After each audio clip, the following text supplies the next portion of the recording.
बिस्मिल्लाह। अच्छा जी, हमारे पास मैंने जैसा कहा रूम अवेलेबल नहीं है कि हम रेगुलर क्लास की तरह डिले डालें। ठीक है यार, आज नहीं करेंगे, कल कर लेंगे, इस वीकेंड पे रख लेते हैं, ऐसा नहीं होने वाला। ये भी इनिशियल फेज़ है, तो आपको लग रहा है कि 2 दिन में एक चैप्टर ख़त्म हो रहा है, बट आगे जाके जो जो हम चलते जाएंगे तो होपफुली एक दिन में एक चैप्टर भी मुकम्मल हो रहा होगा। सो डिले का मतलब है कि आप कैरी कर रहे हो एक चैप्टर, 2 चैप्टर, वो जब बल्क बनना शुरू हो जाएगा एक क्रैश में, फिर आप लोग क्रैश हो जाओगे। ठीक है, इसलिए सर्वाइवल के लिए जो डेली बेसिस पे पढ़ रहे हैं वो डेली बेसिस जाके आप लोग उसे तैयार कर रहे हो। ठीक है, अच्छा अब यहाँ पे अब चूँकि फर्स्ट डे हो चुका है तो मैं एक चीज़ डिस्कस कर लूँ। 2 पैटर्न, 2 स्कूल ऑफ थॉट के स्टूडेंट्स होते हैं। नंबर 1 जो मेमोराइजेशन बहुत अच्छी कर लेते हैं, उनके लिए थ्योरेटिकल सब्जेक्ट करना बहुत आसान होता है, रट्टा मार लेते हैं, बहुत अच्छी बात। दूसरे वो जिनको थ्योरेटिकल सब्जेक्ट के साथ इशू ये रहता है कि उनसे याद नहीं होता। ठीक है, दो तरीके हैं। नंबर 1, पहली मेमोराइजेशन वाले को तो पता है उसने कैसे इसको मेमोराइज करना है। अच्छा, मेमोराइज वाला भी हार्ड वर्क नहीं करेगा, स्मार्ट वर्क करेगा। जो एरियाज याद करने वाले हैं, जो प्रोविजन ऑफ लॉ है, सिर्फ वो उसको मेमोराइज करे। Do not need to memorise any supplementary material. जिस तरह अक्सर हम बात करते हुए वो 1-2 लाइन्स, 4 लाइन्स, पैराग्राफ, कुछ ऐसा पढ़ते हैं जो प्रोविजन ऑफ लॉ नहीं है बट के एक्सप्लेनेशन है। जैसा एग्जाम्पल्स हैं, एग्जाम्पल्स को रट्टा नहीं मारना, पहले बता दूँ। ऐसे लोग तो नहीं है ना जो एग्जाम्पल्स भी रट्टा मारते हैं, ऐसे तो ओके। नहीं, ऐसे लोग हैं भाई, सीए में ही हैं। ऐसी बात नहीं है कि मैं पता नहीं कौन सी फिक्टिशियस बात कर रहा हूँ। मैं जानता हूँ ऐसे लोगों को जो कोमा, इन्वर्टेड कोमास तक रट्टा मार रहे होते हैं। ठीक है, पहली चीज़ ये उनके लिए हो गया, मेमोराइजेशन वालों के लिए। अच्छा, मेमोराइजेशन वालों के लिए एक प्रॉब्लम आती है पेपर एग्जामिनेशन हॉल के अंदर। दोनों डिस्कस करके फिर वापस आता हूँ दूसरे स्कूल ऑफ थॉट पे। उनके साथ ये प्रॉब्लम आती है कि उनको बहुत ज़्यादा आता होता है। अब उनके जज्बात कंट्रोल नहीं हो रहे होते कि 3 नंबर का सवाल है, ना ना ना, मैं तो लिख के ही जाऊँगा, मैं तो ये बात भी लिखूँगा, मैं वो बात भी लिखूँगा। इनफैक्ट हमने वो 3 नंबर लेने हैं। हम एग्जामिनर को इम्प्रेस करेंगे सिर्फ मार्क्स लेने के लिए, एग्जामिनर से रिश्ता लेने नहीं आए। ठीक है, ऐसा द पॉइंट इज, समझाना ये चाह रहा हूँ कि अननेसेसरी मटेरियल लिखने की नेगेटिव मार्किंग कोई नहीं है, लेकिन वो टाइम वेस्टेज है, आप लोगों का प्रीशियस टाइम वेस्ट होगा। Is that clear? एक्स्ट्रा लिखने का कोई नुकसान नहीं है, लेकिन टाइम वेस्ट होगा। डन? मेमोराइजेशन वालों के साथ प्लानिंग हमेशा प्रॉब्लम करती है। उनको लगता है कि नहीं, उसने ये बात भी लिख देनी चाहिए, उन्हें ये बात भी लिख देनी चाहिए, एडिशनल इन्फॉर्मेशन देना शुरू कर देते हैं। वो अपने आप को रिस्ट्रिक्ट नहीं कर पाते क्योंकि नॉलेज ज़्यादा होता है और आगे फिल्टर लगाना होता है। तो प्रॉब्लम है, भाव ज़्यादा है नॉलेज का, तो वो प्रॉब्लम क्रिएट करता है क्वेश्चन को एड्रेस करने में। तो ये हो गई मेमोराइजेशन की प्रॉब्लम। ठीक हो गया। दूसरे स्कूल ऑफ थॉट जो जिनके लिए थ्योरेटिकल सब्जेक्ट प्रॉब्लम है, न्यूमेरिकल सब्जेक्ट में वो कंफर्टेबल फील करते हैं, उनके लिए एक स्ट्रेटजी है जिसे हम कहते हैं for example reading and skimming. ये स्ट्रेटजी उन्हें अडॉप्ट करनी पड़ेगी। मतलब फॉर एग्जाम्पल जी बेटी आ जाइए, ये स्ट्रेटजी उन्हें अडॉप्ट करनी पड़ेगी। Reading and skimming. रीडिंग का मतलब है आप आज जा रहे हो और आप जाके आज इसको रीड आउट करते हो एक दफ़ा। अच्छा, फिर ऐसे स्टूडेंट के लिए मेरी रिक्वेस्ट होगी, वो बेटा या बेटी, उसके लिए रिक्वेस्ट है कि वो फिर जिस तरह वो डॉक्टर अक्सर लिखते देते हैं ना, वो जो यूजुअली सोसाइटी का डॉक्टर होता है वो कहता है 2 डोजेज़, एक सुबह एक शाम, और अगर फाका ना हो तो 3, सुबह दोपहर शाम, ऐसे लिखा होता है ना प्रिस्क्रिप्शन पे। तो बिल्कुल उसी तरह अगर रीडिंग का सहारा लेने वाले हो तो फिर रीडिंग ऐसा नहीं है कि एक रीडिंग की और बस फिनिश। फिर आपको एटलीस्ट 2 रीडिंग्स करनी पड़ेंगी डेली बेसिस के ऊपर। ये मैं उनकी बात कर रहा हूँ जो सेकंड स्कूल ऑफ थॉट है, जो रट्टा नहीं मारना चाहते। तो फिर वो 2 दफ़ा रीडिंग करेंगे, प्रोविजन ऑफ लॉ को 2 दफ़ा कम अज़ कम पढ़ेंगे। पहली दफ़ा जाके जब फ्रेश हो पढ़ लो, और दूसरी दफ़ा इवनिंग में दोबारा डोज ले लो। अच्छा, और फिर ख्याल रहे कि मेमोराइजेशन वाला तो बहुत एक्टिवली मेमोराइज कर रहा होता है ना, टाइम निकाल के कि भाई अब मैंने इसको रट्टा मान। रीडिंग वाले का प्रॉब्लम ये है कि सामने टेलीविज़न चल रहा है, सेलफोन चल रहा है, हर चीज़ एक्टिव है और साथ रीडिंग भी हो रही है। जी बेटा आ जाएं। एक्टिव रीडिंग चाहिए। फिर पैसिव रीडिंग का कोई फ़ायदा नहीं है। ठीक है, सामने क्रिकेट चल रहा है, सामने कोई टीवी टेलीविज़न चल रहा है और आप रीडिंग कर रहे हो, क्योंकि रीड ही करना है ना, याद तो करना नहीं है। उस रीडिंग का कोई फ़ायदा नहीं। फिर हमें फिर एक्टिव रीडिंग चाहिए, आपका दिमाग भी वहीं पे हो, आपके सारे जो डिस्ट्रैक्शन वाली चीज़ें हैं वो स्विच ऑफ हों और फिर आप पढ़ रहे हो। इस रीडिंग की बात कर रहा हूँ, और वो भी ट्वाइस। फिर 2 रीडिंग्स प्लस स्किमिंग का मैंने एक कॉन्सेप्ट लिखा। स्किमिंग का कॉन्सेप्ट है फिल्टर आउट कर दें इररेलेवेंट इन्फॉर्मेशन। मतलब अननेसेसरी चीज़ें दोबारा नहीं पढ़नी, एग्जांपल्स नहीं पढ़नी, अननेसेसरी सप्लीमेंट्री मटेरियल नहीं पढ़ना, सिर्फ और सिर्फ प्रोविजन ऑफ लॉ दोबारा पढ़ें। लेकिन कब? वीकेंड के ऊपर। यानी आपका फिर वीकेंड गुजरे मुझे याद करते हुए, ठीक है, या आई कैप को याद करते हुए। सो ये मैं उस स्कूल ऑफ थॉट का कह रहा हूँ जिसको याद नहीं करना, जिसको सिर्फ रीडिंग से स्किमिंग तक आना है। ठीक है, मेरी बात समझ आ रही है? देखो आप लोग एफएससी या इंटर करके आए हो या ओए लेवल्स जो भी, आप लोग पूरा साल एक सब्जेक्ट पढ़ते रहते हो और आखिर में आपको सिर्फ 2 दिन दिए जाते हैं या 1 दिन दिया जाता है हार्डली, और आप लोग उस एक सब्जेक्ट को जैसे साल लगा के तैयार किया है, अब हार्डली मेरा ख्याल है 1 दिन के अंदर, या 1 दिन ना भी मिले तब भी तैयार करके चले जाते हो रिवाइज करके। एम आई राइट? रीजन, आप उस सारे इररेलेवेंट इन्फॉर्मेशन को फिल्टर करना शुरू कर देते हो क्विकली। मेमोराइज किया हो तो वैसे ही माइंड आपकी हेल्प करता है, और अगर रीडिंग की हो तो तब भी आप लोग स्किम करना शुरू कर देते हो, लीव आउट करना शुरू कर देते हो इररेलेवेंट इन्फॉर्मेशन को। तो उसी स्ट्रेटजी को यहाँ पे भी इस्तेमाल करें फिर। सो जो अब मैंने आपको क्लियर कर दिया स्कूल ऑफ थॉट्स, नंबर 1 जो मेमोराइज कर रहा है तो वो अपने एग्जाम हॉल में अपने आप को कंट्रोल करेगा, और जो दूसरा स्कूल ऑफ थॉट है जो रीडिंग करके इस पेपर को पास करना चाहता है वो रीडिंग 2 रीडिंग्स करना शुरू कर देगा डेली बेसिस के ऊपर। जितना भी पढ़ेंगे 2 रीडिंग्स करेगा, active readings, not passive readings. ठीक है। नंबर 2 वो स्किमिंग करेगा वीकेंड के ऊपर, अदरवाइज ये पॉसिबल नहीं होगा। Is that clear? अच्छा, अब एग्जामिनर पॉइंट ऑफ व्यू से कहूँ तो मैंने कल भी बता दिया कि एग्जामिनर को कोई तकलीफ नहीं है, आप खुद लिख लें। यानी जो कल बातें पढ़ी अगर आप खुद लिखना चाहें तो क्या नहीं लिख सकते? लिखी जा सकती हैं। सो कुछ प्रोविजंस छोड़ के रेस्ट डेटा जो है वो, रेस्ट प्रोविजन ऑफ लॉ जो है वो आप खुद नरेट कर सकते हो विदाउट डिस्टर्बिंग द एसेंस। ठीक हो गया जी? अच्छा, और अब लास्ट पॉइंट बस जो डिस्कस करना चाह रहा था वो ये कि डेली बेसिस पे डेली पढ़ोगे तो अगर कोई प्रॉब्लम हो तो अगले दिन फ़ौरन से पहले, क्लास स्टार्ट होने से पहले, आप लोग पिछला कुछ रहता है, कोई एग्जांपल समझ नहीं आई, कोई चीज़ जाके समझ नहीं आई, तो आप फ़ौरन से पहले अपना हाथ खड़ा करो और पूछ लो। ठीक है, अगला लेक्चर स्टार्ट होने से पहले। शर्म खाने की ज़रूरत नहीं, थोड़ी 1 महीने के लिए भी शर्म हो जाए, बाद में फिर शर्म खाते रहना। ठीक है, सो शर्म खाने की ज़रूरत नहीं है आपको। अगर कोई प्रॉब्लम है कोशिश करें उसी लेक्चर में पूछें, और अगर उस लेक्चर में ही तो कम से कम अगले लेक्चर में आते साथ ही सबसे पहले अपना क्वेश्चन रेज करो और देन मूव फॉरवर्ड। ठीक है जी? चलो आज जी स्टार्ट करते हैं। हम लोगों ने शायद कॉन्सेप्ट को छोड़ा था, आई थिंक हम लोग कंडीशनल ऑफर पे बात, इन्विटेशन टू एन ऑफर पे हमने अपनी बात खत्म की थी। जी जी बेटे आ जाएं। जी जी बेटे पूछें, आराम से आराम से।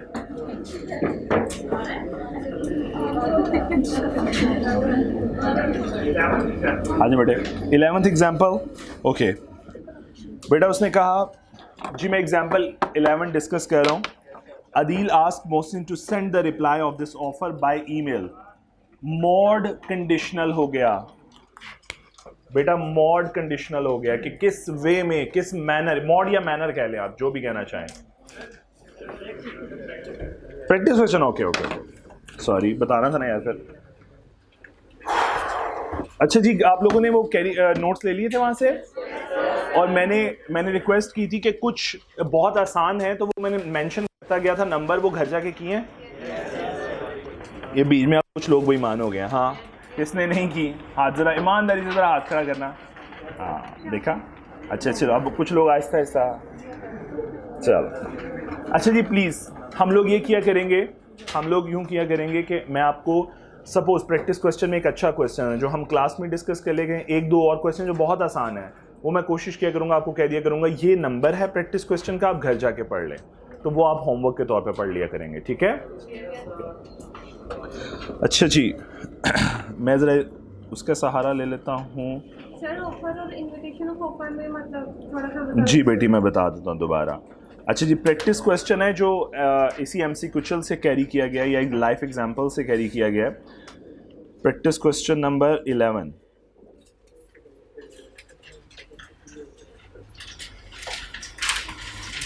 Just a minute, I think इसको जरूरत है, हमें यूज करना हुआ। When they entered the room, they found a notice on the wall disclaiming the owner's liability for damage, loss or theft of articles. Some of their items were stolen. Discuss the legal position. बेटा देखो, अगर यूँ समझाऊँ कि room में आए और आगे एक वो जो एक वो लगी प्लेट लगी होती है जिस कीमती सामान के कीमती अशिया की खुद हिफाजत करें वरना इंतज़ामिया ज़िम्मेदार नहीं होगी। अब वो यहाँ पे कंडीशनल ऑफ़र को समझाने की कोशिश कर रहा है, वो कि ये देखना चाह रहा है कि क्या जब मिस्टर एंड मिसेस एक्स नीचे काउंटर पे कॉन्ट्रैक्ट कर रहे थे, जब होटल मैनेजमेंट जो है उनको रूम की सर्विसेज ऑफ़र कर रही थी, तो क्या उस टाइम के ऊपर at the time of formation of the contract, या मैं यूं कहूँ आसान कह देता हूँ at the time of making the promise, क्या ऑफरर ने कंडीशनल ऑफर कम्युनिकेट की थी? नो बल्कि मिस्टर और मिसेस एक्स को रूम में आके पता चल रहा है कि अच्छा ऐसी भी कोई चीज़ है। तो कॉन्ट्रैक्ट तो हो चुका एट द रिसेप्शन डेस्क, तो फिर रूम में आने के बाद भी अगर कंडीशन पता चल जाए तो उसका कोई फ़ायदा नहीं है। कॉन्ट्रैक्ट विदाउट कंडीशन एग्जीक्यूट हो चुका है। किसी को मेरी बात समझ आई है मैं क्या कहना चाह रहा हूँ? सो उसने यहाँ पे, अब प्लीज़ ऐसा मत कीजिएगा सर, वो मुझे एक स्टूडेंट मिला था, वो कहता सर ऐसा भी तो होता है ना कि रूम वाले आके पहले आपको रूम दिखाते हैं और फिर आपको वापस जाके कॉन्ट्रैक्ट करते हैं। तो प्लीज़ लीगैलिटी में इस तरह की चीज़ों में फैक्ट्स ऐड नहीं करने, केस स्टडी के अंदर लिमिट रहें जहाँ तक कि इंफॉर्मेशन गिवन है बाय द एग्जामिनर और उसी से अपनी प्रोविजन ऑफ लॉ को रिलेट करें। Got my point? Practical scenario में क्या होता है हमें उसकी परवाह नहीं। हमें यहाँ से केस स्टडी पढ़ के ये समझ आ रही है कि जनाब फॉर्मेशन ऑफ द कॉन्ट्रैक्ट के टाइम पे जब वो ऑफर कर रहा था उसने अपनी कंडीशन शेयर नहीं की थी। तो बेटा उसका रिप्लाई देखिए, owner of the hotel liable होगा कि नहीं? लायबल होगा, ठीक है जी। तो उसने यही लिखा, owner of the hotel was liable because the special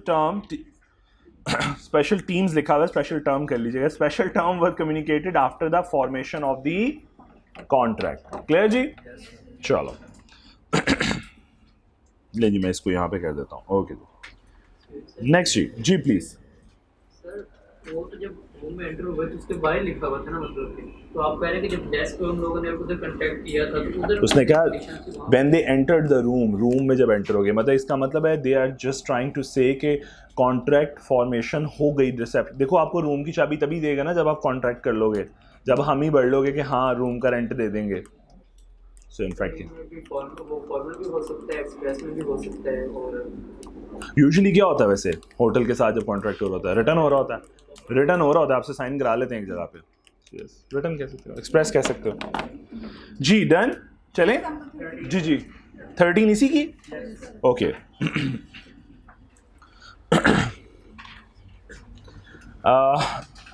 just अच्छा नहीं अभी ये किसने, ये मैंने की थी, बोली थी ओए ऐसे नहीं पढ़नी, जो मैंने नहीं बोली वो भी पढ़ लिया। उसकी प्रोविजन ऑफ लॉ ही नहीं पढ़ी अभी, इसकी तो अभी पढ़नी है प्रोविजन ऑफ लॉ, आज पढ़ेंगे इंशाल्लाह। चलें आ जाएं प्लीज़, इसकी भी पढ़ेंगे प्रोविजन ऑफ लॉ जी, ना परेशान हुए, आ जाएं। हम लोग इनविटेशन टू एन ऑफर, मैंने ये समझाया कि इनविटेशन टू एन ऑफर का मकसद क्या है बेटा, सिर्फ पोजीशंस को क्लैरिफाई करना, ये मकसद है इसका लॉ का।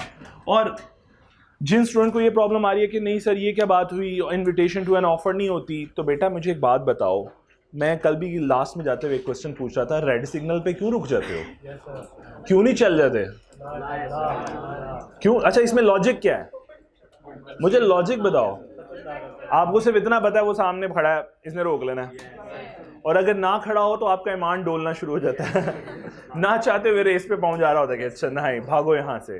सो इनफैक्ट समझाना ये चाह रहा हूँ, समटाइम्स जब लॉ मेकअप होता है या प्रोविजन ऑफ लॉ डिज़ाइन की जाती है उसमें लॉजिक्स नहीं देखी जाती।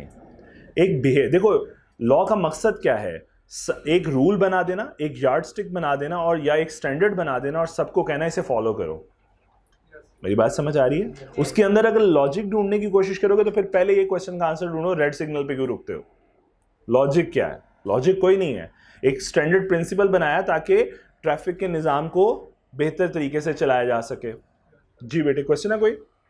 अच्छा नहीं, मुझे लगा आप क्वेश्चन पूछो। ओके सो इनविटेशन टू क्यों सेफ्टी नहीं, ये क्या लॉजिक है सेफ्टी पर्पसेस के लिए? नहीं हम तुम यकीन करो जिस सिग्नल जहाँ जिस वो चौक के सिग्नल ख़राब हों, ट्रैफिक तो वहाँ एक्सीडेंट तो वहाँ पे भी नहीं हो रहे होते, बड़े एहतियात से एक दूसरे को देख के निकल रहे होते हैं, है ना? ऐसा है कि नहीं है?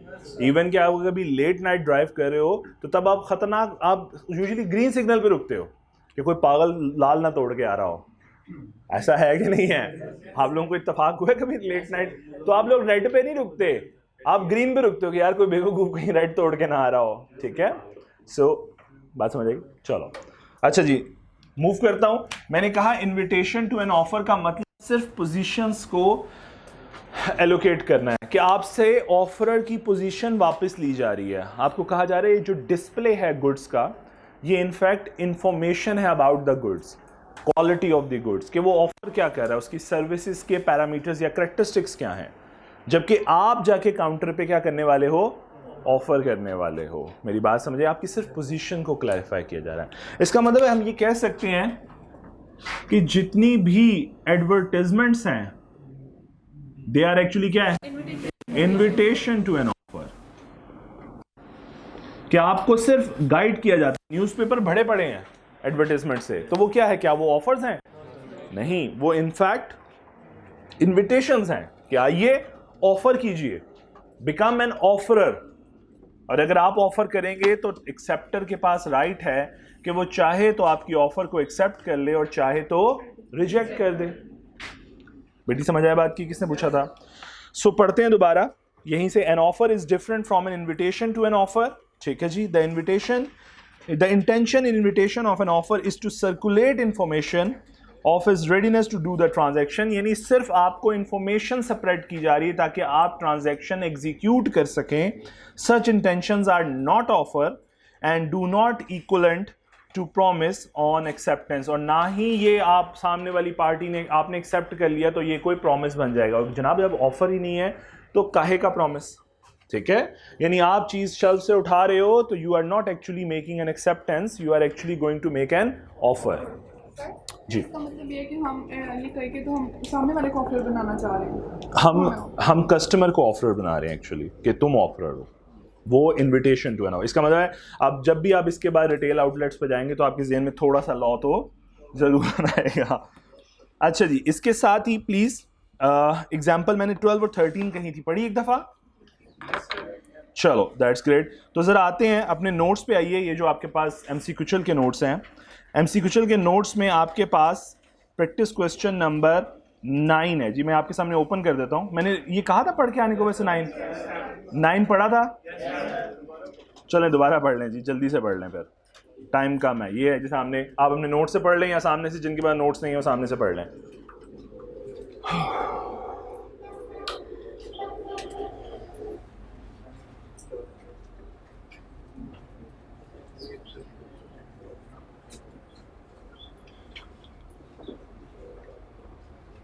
सर आपने ये स्टेटमेंट दिया पहले, सर 8 वाला जरा बता दें। कौन सा वाला बेटे?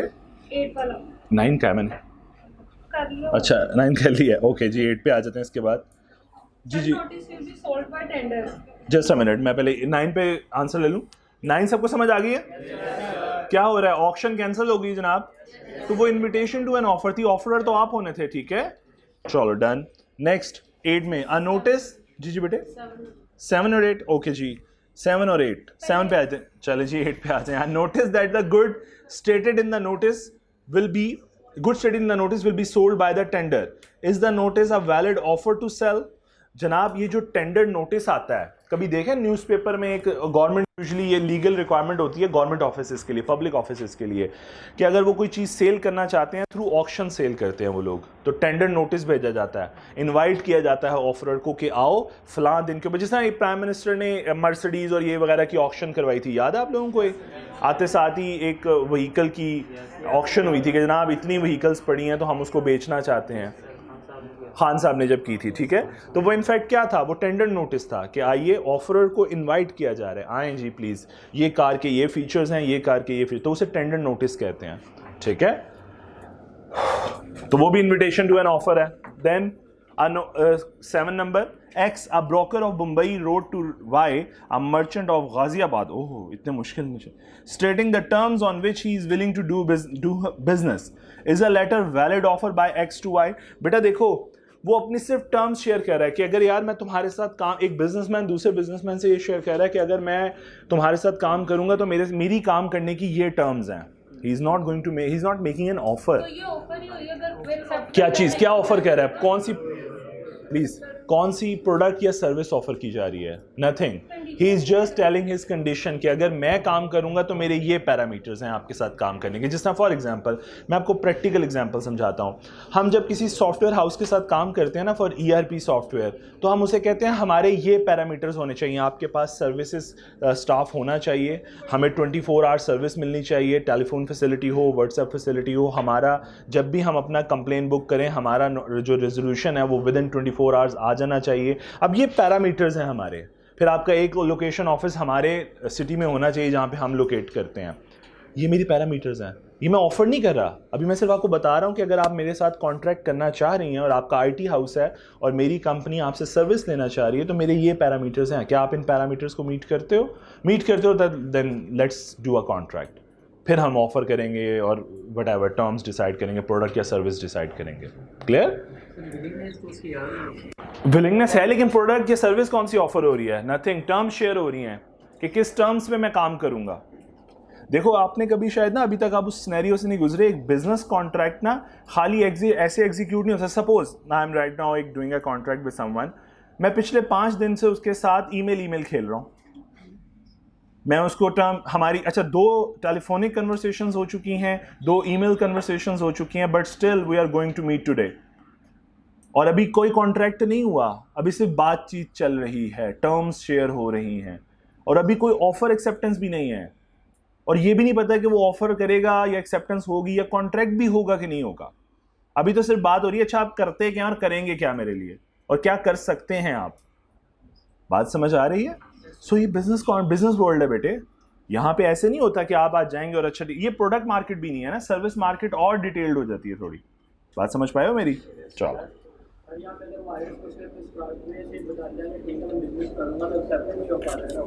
क्या चीज करूंगा? तो बता रहे कि हाँ भाई तेरी टर्म से एग्री हूं, बट इसका मतलब ये थोड़ी तेरी कोई ऑफर है. किस चीज की? कंसिडरेशन क्या है? कंसिडरेशन क्या है? किस चीज का? यही तो पूछ रहा हूँ. कंसिडरेशन क्या है?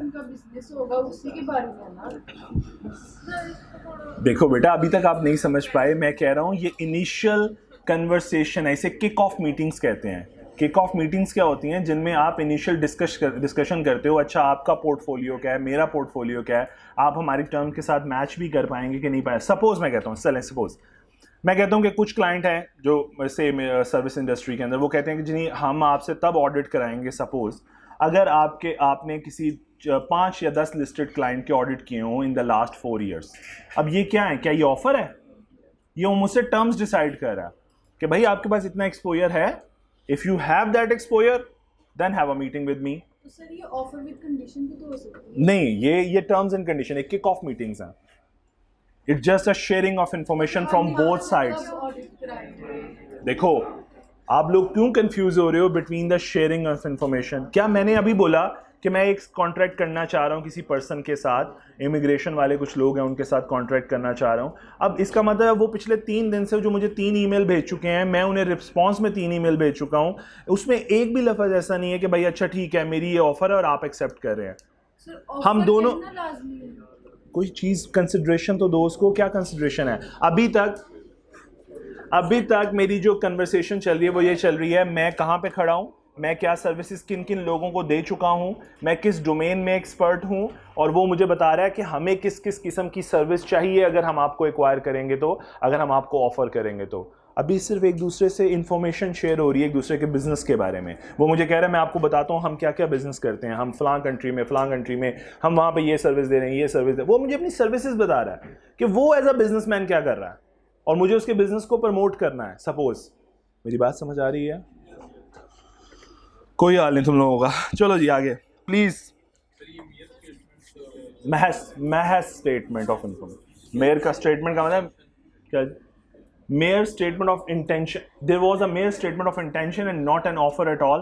कहते हैं सिर्फ अपनी इंटेंशन शो कर रहे हैं, मीन्स टर्म शेयरिंग कर रहे हैं. They want to do some contract in future but right now they are not making any offer and acceptance.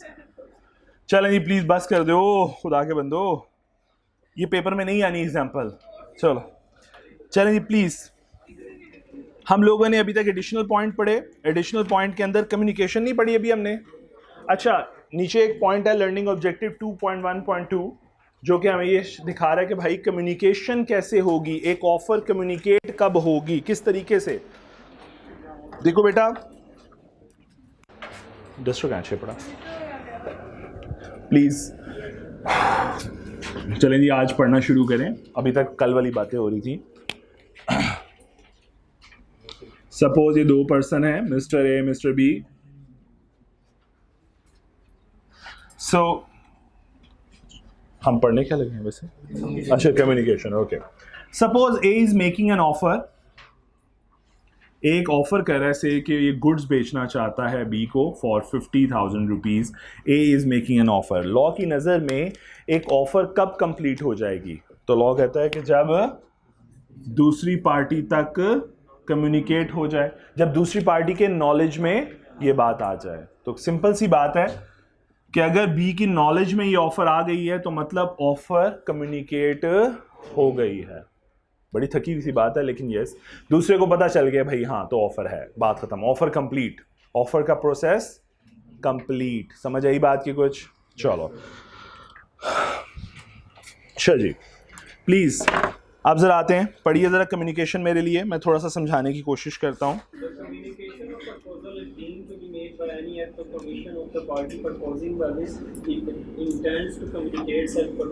आगे वाली ओके, ये आगे वाली और से बाद वाली लाइन काट दें, इट मीन से दोबारा स्टार्ट करें, और which the effect of communicating it से क्रॉस कर काट दें। It means that an offer can be made by word spoken और रिटन और थ्रू कंडक्ट ऑफ पर्सन। अब जरा मैं समझाता हूँ इसको। The communication of a proposal is deemed to be made by an act और मिशन, यानी कहता है प्रपोजल समझा जाएगा कि ये कम्युनिकेट हो गया है जब कोई पार्टी कोई एक्शन बाय डूइंग समथिंग और by not doing something of the party proposing, जो प्रपोज कर रही है, जो ऑफर दे रही है, comma by which he intend to communicate such proposal. यानी एक पार्टी अपने एक्शन से ये बता रही है दूसरे को, यानी बाय डूइंग समथिंग और नॉट डूइंग समथिंग दूसरे को बता रही है, तो in fact he is actually communicating the offer. मेरी बात समझ आई?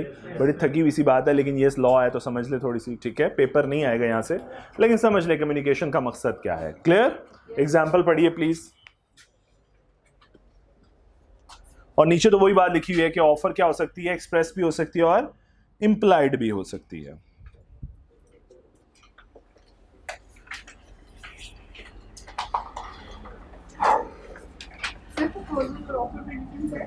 नहीं, सेम है वर्ड, प्रपोजल ऑफर सेम है जी। डन?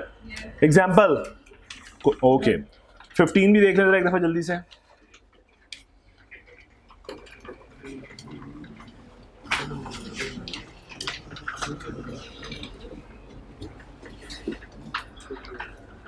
जी डन? एग्जाम्पल 15 जी, कोई problem? No, done. Okay, communication when complete, यानी हम बात करें communication of offer when complete. जी पढ़िए बेटे, कोई पढ़ दे।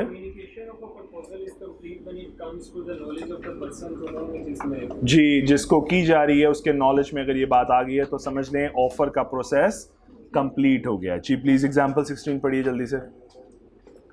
आसान आसान सी बातें कर रहे हैं, जल्दी जल्दी पढ़ लें।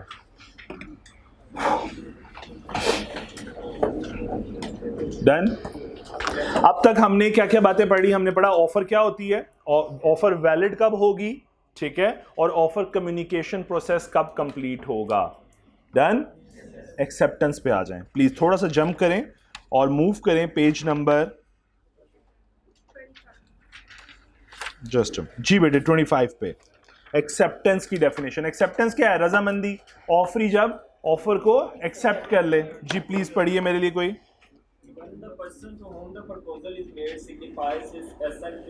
अपनी रजामंदी दे दे उसको। जी जी जी, प्रपोजल के अगेंस्ट रजामंदी दे दे तो ये कहा जाएगा प्रपोजल एक्सेप्ट हो गया। तो ये जो रजामंदी शो करना है ये एक्सेप्टेंस कहलाता है, ठीक है? आपको हाँ आ जाए, आप रिश्ता भेजें तो। अच्छा जी, एग्जाम्पल 27।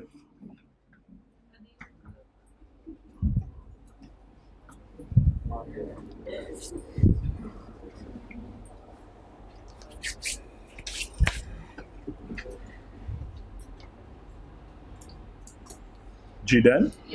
अच्छा, जिस तरह अभी हमने ऑफर में पढ़ा कि ऑफर की कम्युनिकेशन का तरीका क्या है कि एक पार्टी अपने एक्शन से बाय डूइंग समथिंग और नॉट डूइंग समथिंग दूसरे को बता रही है कि वो ऑफर कर रही है, तो वो इनफैक्ट कम्युनिकेट कर रही है।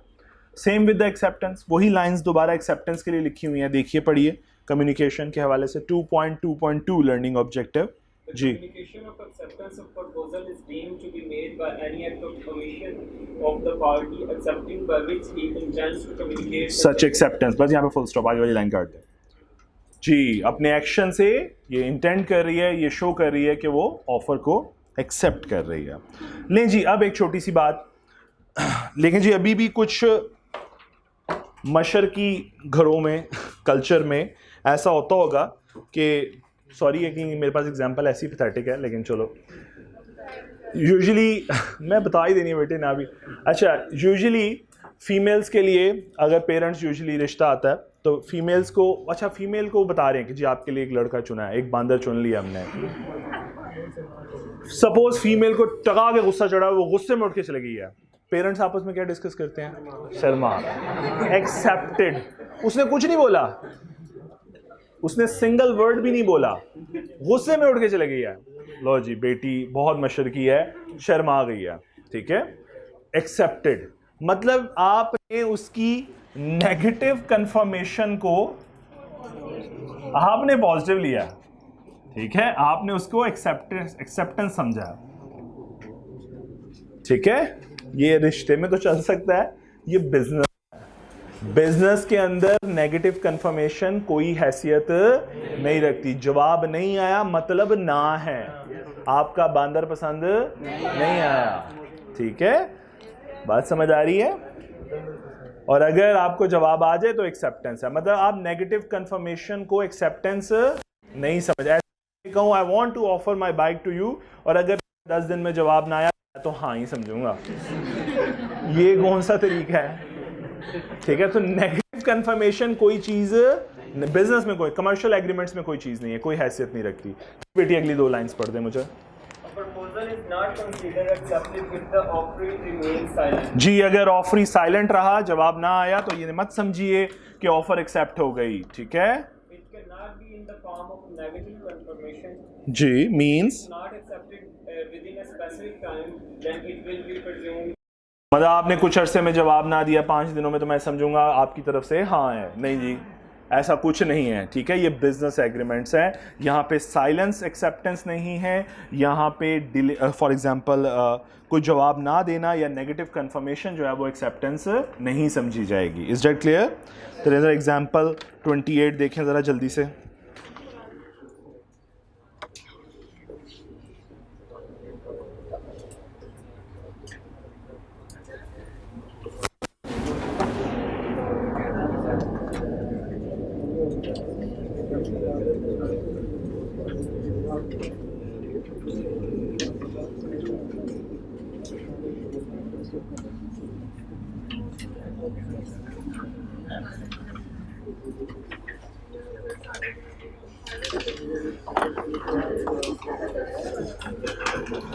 जी डन। प्लीज अपने नोट्स में से ये यहाँ से एग्जाम प्रैक्टिस क्वेश्चन 14 पढ़िए बड़े ध्यान से ज़रा प्लीज। बेटी मुझे 1 मिनट ही पेन दीजिएगा, थैंक यू।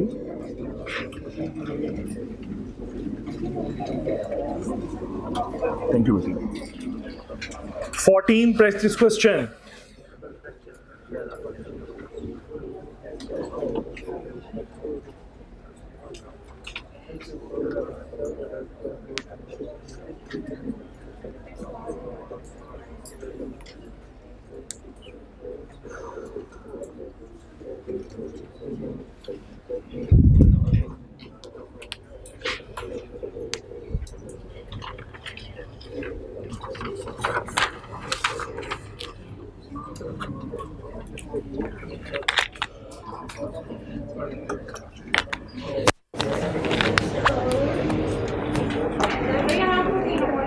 जी जी बेटे,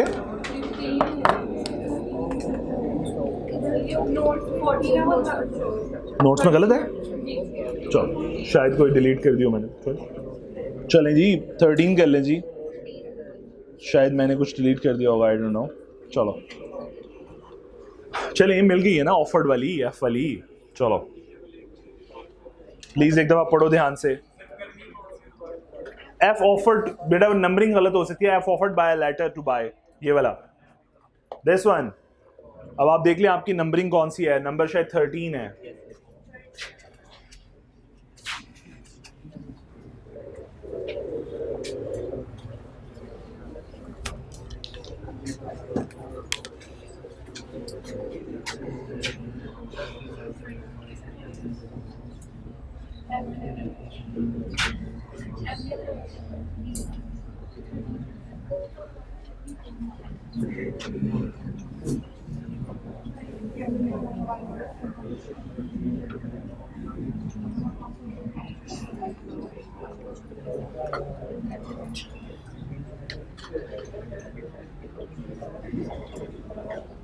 जी सबने पढ़ लिया? लर्निंग ऑब्जेक्टिव समझ आया कि जनाब ये जो लिखना, if I hear no more about him I shall consider the horse mine, तो ये क्या कर रहा है, नेगेटिव कंफर्मेशन को एक्सेप्टेंस बनाने की कोशिश कर रहा है, और नेगेटिव कंफर्मेशन एक्सेप्टेंस नहीं होती। सब पहुंच गए? yes, चलो आगे चलें फिर। लें जी, और प्रॉब्लम तो नहीं है ना किसी को? ओके डन जी। अच्छा जी, एक केस अब समझते हैं, प्लीज़ थोड़ा समझने की कोशिश कीजिएगा फॉर द टाइम बीइंग। एक तो पहली बात, हम कॉन्ट्रैक्ट एक्ट पढ़ रहे हैं 1872, तो हमें थोड़ा सा पोस्टल सिस्टम समझना है, क्योंकि आज के ज़माने में ये सिस्टम अप्लाई नहीं हो पाएगा, ये प्रोविज़न ऑफ लॉ एप्लीकेबल नहीं हो पाएगी। क्यों, आखिर में बिल्कुल बताऊंगा, लेकिन ज़रा पोस्टल सिस्टम समझेंगे। बल्कि यहाँ पे लिख देता हूँ, यहाँ पे मुझे कुछ और भी लिखनी चीज़ें। पोस्टल सिस्टम, हम अज्यूम कर रहे हैं कि बाहर निकलेंगे तो टांगे चल रहे होंगे, मोटरसाइकिल जैसी कोई सवारी मौजूद नहीं होगी, हम उस ज़माने में घूम रहे हैं, ठीक है। और सबसे बेहतरीन कोरियर सर्विस जो इस्तेमाल की जा सकती है, और वो कौन सी है? पोस्टल सर्विस, पोस्ट ऑफिस, ठीक है। सपोज कॉन्ट्रैक्ट होने जा रहा है बिटवीन इमरान खान एंड मरियम नवाज।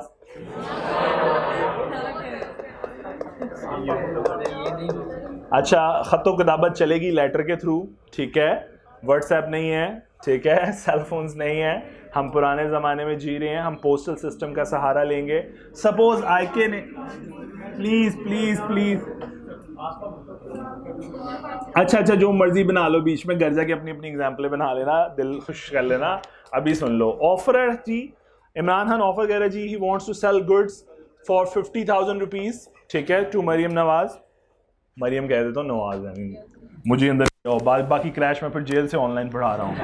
अच्छा, सो आईके ऑफर बन गया। आईके ने ऑफर की, सपोज 1 जनवरी 1885 कर लें, चलो जी, पुराना है तो इसलिए ज़रा मैं पुराने साल में जा रहा हूँ वापस, ताकि ज़रा आपके लिए समझना आसान हो जाए, वरना डेट आज की भी डल सकती है कि। और आई कैप का एग्जामिनर यूजुअली आपको ईयर चेंज करके ये नीचे मेंशन कर देगा कि कंसिडरिंग, आप अगर अपना आंसर कर रहे हो नरेट, तो considering that you are going to answer it through the postal system, ठीक है, कि आप इसे पोस्टल सिस्टम के अंदर रहते हुए या उसके डोमेन में रहते हुए आंसर करोगे।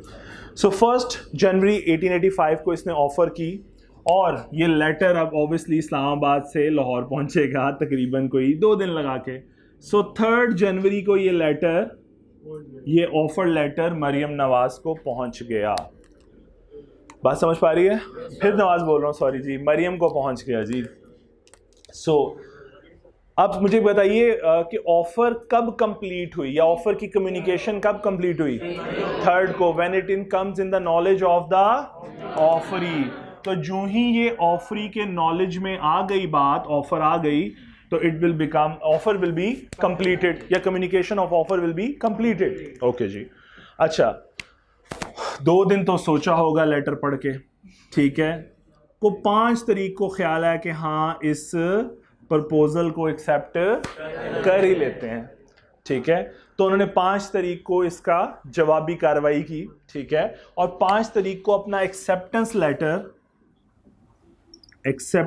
लेटर लेटर बॉक्स में पोस्ट कर दिया, ठीक है जी, कि रिप्लाई ट्रांसमिट कर दिया। अब 2 दिन अगर पहुंचने में लगे हैं ऑफर को, तो 2 दिन वापस जाने में भी तो लगेंगे, ठीक है जी। तो इसको यूं कर लेते हैं कि 5 से ऑनवर्ड ये वापस पहुंचेगा 7 जनवरी 1885। इस डेट पे ये ऑफर वापस पहुंच गई। ठीक है जी, क्लियर हो रही है बात? सर्कल कंप्लीट हो गया सारा। अब ये देखिए कम्युनिकेशन ऑफ ऑफर कब कंप्लीट हुई? 3 जनवरी को, when it comes in the knowledge of the offeree. और एक्चुअली में एक्सेप्टेंस कब कंप्लीट हुई? जब फाइनली ये लेटर, एक्सेप्टेंस लेटर आईके के पास पहुंच गया। इसका मतलब है कहीं 7th को जाकर एक ऑफर भी कंप्लीट हो गई और एक एक्सेप्टेंस भी कंप्लीट हो गई। इसका मतलब यहां जाके कहीं कॉन्ट्रैक्ट क्या हुआ है? एग्जीक्यूट हो गया। अगर हम कंसिडर करें कि बाकी सारे एसेंशियल मुकम्मल हो गए हैं तो मैं बात कर रहा हूं, ठीक है? अभी हमने बाकी कुछ नहीं पढ़ा ना, कंसिडरेशन, ये वो चीज़ें। कंसिडरेशन भी वैसे इसमें एग्जिस्ट करती है। ऑब्जेक्ट के बारे में बात नहीं की, अभी बहुत से फैक्टर और हम नहीं बात की। सो अज्यूम कर रहा हूं बाकी सारे फैक्टर्स मुकम्मल हो जाएं तो कॉन्ट्रैक्ट हो गया ऑन 7 जनवरी 1885। ठीक है, कॉन्ट्रैक्ट हो गया तो मतलब दोनों के ऊपर बाइंडिंग होगा, यानी एक की ऑब्लिगेशन दूसरे का राइट और इसकी ऑब्लिगेशन आईके का राइट। अब अगर कोई बैकफुट करना चाहेगा, विड्रॉ करना चाहेगा, तो इनफैक्ट वो कॉन्ट्रैक्ट तोड़ देगा, ब्रीच ऑफ कॉन्ट्रैक्ट हो जाएगा। और अगर ब्रीच हुई तो एक पार्टी क्या बने, सपोज मैं कहता हूं इमरान खान बैकफुट कर जाए, विड्रॉ कर जाए, ठीक है? हर दफा उन्हीं को थोड़ी कुछ कहना है, अपने आप को भी कुछ कह लेते हैं। सपोज इमरान खान यहाँ पे बैकफुट करे तो कॉन्ट्रैक्ट क्या हो जाएगा? ब्रीच हो जाएगा और ये पार्टी क्या बन जाएगी? डिफॉल्टर बन जाएगी और ये वाली पार्टी एग्रीव पार्टी बन जाएगी। हालांकि सच आपको भी पता है। चले वापस आते हैं, मैं ये बस ऐसे समझाया हल्का सा। वापस आए जी, जो समझाने वाली बात है वहां, इसका मतलब कॉन्ट्रैक्ट एग्जीक्यूट हो गया 7 जनवरी को। ठीक है, अब जरा हमने कम्युनिकेशन ऑफ ऑफर जब पढ़ी वो तो एक वे में पढ़ ली। कम्युनिकेशन ऑफ ऑफर जब पढ़ी तो हमने कहा कम्युनिकेशन ऑफ ऑफर क्या है? आपने कहा when it comes in the knowledge of the offer. बात समझ आएगी? लेकिन कम्युनिकेशन ऑफ एक्सेप्टेंस 2 हिस्सों में होती है। नंबर 1, एक्सेप्टेंस अगेंस्ट प्रोपोजर और एक्सेप्टेंस अगेंस्ट एक्सेप्टर। मैंने कहा कम्युनिकेशन ऑफ ऑफर तो एक ही पैटर्न में होती है, एक ही वे में होती है कि when it comes into the knowledge of the offeree. But मैंने कहा कि जब हम बात करते हैं कम्युनिकेशन ऑफ एक्सेप्टेंस की तो एक्सेप्टेंस 2 वे में होती है, एक्सेप्टेंस अगेंस्ट प्रपोजर और एक्सेप्टेंस अगेंस्ट एक्सेप्टर। अभी मैं समझाता हूं। प्रपोजर कौन है यहाँ पे? ऑफरर कौन है? प्रपोजर कह रहे हैं, ऑफरर कह लें इमरान खान, और एक्सेप्टर मरियम। तो इसका मतलब है एक्सेप्टेंस 2 स्टेजेस में मुकम्मल होती है। एक्सेप्टेंस, पहली स्टेज एक्सेप्टेंस अगेंस्ट प्रपोजर और एक्सेप्टेंस अगेंस्ट एक्सेप्टर। बात समझ आई यहां तक सबको? अच्छा चलो अगली बात पढ़ते हैं फिर। मैंने कहा एक्सेप्टेंस जो है, जो ऑफर है वो एक ही स्टेप में कम्युनिकेट हो जाती है या उसकी कम्युनिकेशन कंप्लीट हो जाती है जब वो दूसरी पार्टी के नॉलेज में आ जाती है। लेकिन एक्सेप्टेंस 2 स्टेजेस में कंप्लीट होती है। वो जरा समझाने को थोड़ा सा रुके। देखो, जब लेटर यहां तक पहुंचा कम्युनिकेशन कंप्लीट हो गई, कम्युनिकेशन ऑफ ऑफर कंप्लीट हो गई। इसने 2 दिन लगाए और लेटर फाइनली एक्सेप्टेंस लेटर 5 तारीख को लेटर बॉक्स में प्लेस कर दिया। तो लॉ की नज़र में एक्सेप्टेंस कंप्लीट हो गई अगेंस्ट दी प्रपोजर। मैं भी ज़रा लाइन मिटा रहा हूँ बीच में से ताकि ज़रा समझना आसान हो जाए। मैंने कहा जो ही एक्सेप्टेंस लेटर ट्रांसमिशन में चला गया, कंट्रोल से बाहर हो गया एक्सेप्टर की, मरियम ने वो एक्सेप्टेंस लेटर डाल दिया, वो उसे चेंज नहीं कर सकती सपोज, तो एक्चुअली में एक्सेप्टेंस कंप्लीट हो गई अगेंस्ट दी प्रपोजर, ऑफरर। बात समझ आई है? और अब ये लेटर चलता चलता 7 तारीख को अगर यहां पहुंच गया तो लॉ कहता है दूसरी स्टेज भी मुकम्मल हो गई, और वो क्या है? Acceptance against acceptor. So acceptance 2 stages में मुकम्मल होती है। उसकी रीजन क्या अभी बताता हूं, वेट कीजिए प्लीज। ऑफर एक स्टेज में मुकम्मल होगी, जो ही यहां से चली दूसरी पार्टी के नॉलेज में आई, ऑफर कंप्लीट, ऑफर की कम्युनिकेशन कंप्लीट। एक्सेप्टेंस की कम्युनिकेशन की 2 स्टेजेस समझाई लॉ ने। क्यों? उसने कहा पहली स्टेज वो है जब एक्सेप्टेंस लेटर बॉक्स में डाल दिया गया बाय द एक्सेप्टर। तो समझ लें एक्सेप्टेंस कंप्लीट हो गई अगेंस्ट दी प्रपोजर, और जो ही ये लेटर चलता चलता ऑफरर के पास पहुंच गया तो एक्सेप्टेंस कंप्लीट हो गई अगेंस्ट दी एक्सेप्टर। इसी ऑफरी को एक्सेप्टर लिख देता हूं मैं ताकि समझना आसान हो जाए और समझ आइए बात की। अब एक्सेप्ट, मैंने फिर रिपीट कर रहा हूं कि ऑफर एक स्टेज में उसकी कम्युनिकेशन मुकम्मल हो जाती है और एक्सेप्टेंस की 2 स्टेजेस में, एक्सेप्टेंस अगेंस्ट प्रपोजर और एक्सेप्टेंस अगेंस्ट एक्सेप्टर। टाइमलाइन समझ आया? अच्छा, ये टाइमलाइन अगर आज के टेन्योर में आप देखो, गौर करो कि आज के दौर में ईमेल भेजी 1 सेकंड में जाएगी, और अगर वो वहाँ पे अक्सर वो आप देखते हो कि ईमेल के नीचे सेल्फ जनरेटेड रिस्पॉन्स आ रहा हो या ऑटो जनरेटेड रिस्पॉन्स आ रहा होता है, येस एक्सेप्टेड, येस एग्रीड, ब्ला ब्ला, एक्नॉलेज्ड, ऐसे वर्ड्स आ रहे होते हैं। उसने वो क्लिक की और वापस भेज दी। इसका मतलब ऑफर गई विद इन अ सेकेंड और ऑफर की एक्सेप्टेंस आ गई with in the next second. यानी अगर मैं टेक्निकली बात करूं तो विद इन से सपोज विद इन 5 मिनट्स आपकी ऑफर भी कंप्लीट हो गई और आपकी एक्सेप्टेंस भी कंप्लीट हो गई। तो मैं ये कह सकता हूं आज के एरा में इस कॉन्सेप्ट को समझने जाएंगे तो शायद ये आउटडेटेड लगेगा, क्योंकि ये वाली स्टेज तो लेटर बॉक्स में समझ आती है, ईमेल प्रोसेस में तो ये एक्सेप्टेबल ही नहीं है। हमें ये जो टाइम फ्रेम मिल रहा है 3 से लेकर 5 तक और 5 से लेकर 7 तक, ये टाइम फ्रेम तो एग्जिस्ट ही नहीं करता इस मॉडर्न टेक्नोलॉजी में। और यूजुअली बिजनेस कॉन्ट्रैक्ट्स कैसे हो रहे हैं? थ्रू ईमेल्स, क्योंकि डॉक्यूमेंट हो जाते हैं। ईमेल एक्सचेंज हुई, ईमेल डॉक्यूमेंट हो गए। इसका मतलब आप एक्सप्रेस एग्रीमेंट्स कर रहे हो through emails. Got my point? तो ये वाला जो टाइम जोन है, ये जो लिबर्टी देख रहे हो आप टाइम जोन की, ट्रैवलिंग टाइम जोन की, एक्चुअली में ये सिर्फ पोस्टल सिस्टम में अवेलेबल है, लेकिन ICAP का एग्जामिनर आज भी इसे पोस्टल सिस्टम में टेस्ट कर रहा है। तो फिर हम इसे पोस्टल सिस्टम को ही समझ लेते हैं ताकि अगर क्वेश्चन आए तो हम हैंडल तो कर सकें। मेरी बात समझ आई? अच्छा जी, एक्सेप्टेंस 2 स्टेजेस में कंप्लीट हो गई, एक्सेप्टेंस अगेंस्ट प्रपोजर और एक्सेप्टेंस अगेंस्ट एक्सेप्टर। देखो बेटा, एक बंदा ऑफर करके अपना माइंड चेंज कर सकता है, राइट है उसका। इसका मतलब है अगर एक ऑफर करके उसको विड्रॉ करना हो तो एक ऑफरर विड्रॉ कर सकता है। सपोज IK ऑफर करने के बाद विड्रॉ करना चाहे तो क्या कर सकता है? जी बिल्कुल कर सकता है, उसका राइट है। लेकिन एक्सेप्टेंस से पहले सामने वाली पार्टी एक्सेप्ट कर लेगी, फिर तो कॉन्ट्रैक्ट बन गया, फिर तो वो बाइंडिंग हो गया, और बाइंडिंग कॉन्ट्रैक्ट से पीछे हटे तो कॉन्ट्रैक्ट ब्रीच हो जाएगा और पार्टी डिफॉल्टिंग बन जाएगी, IK डिफॉल्टर हो जाएगा। मेरी बात समझ पा रहे हो? लेकिन अगर एक्सेप्टेंस से पहले IK अपना माइंड चेंज कर ले, या उसे कोई और अच्छा बायर मिल जाए जिसके साथ, या और अच्छा सेलर मिल जाए, कस्टमर मिल जाए जिसको वो चीज़ बेचना चाहे, तो क्या नहीं बेच सकता? सपोज मैं कहता हूँ मैं अपनी एक प्रोडक्ट बेच रहा हूँ, से व्हीकल बेच रहा हूँ, मैं इसको बेचता हूँ, ये सपोज मैं कहता हूँ मुझे 10 लाख ऑफर करता है, लेकिन इसके साथ अभी डील चल रही है, इतने में मुझे यहाँ से 15 लाख की ऑफर आती है। तो बीइंग अ सेलर मुझे कौन सी सूट करेगी?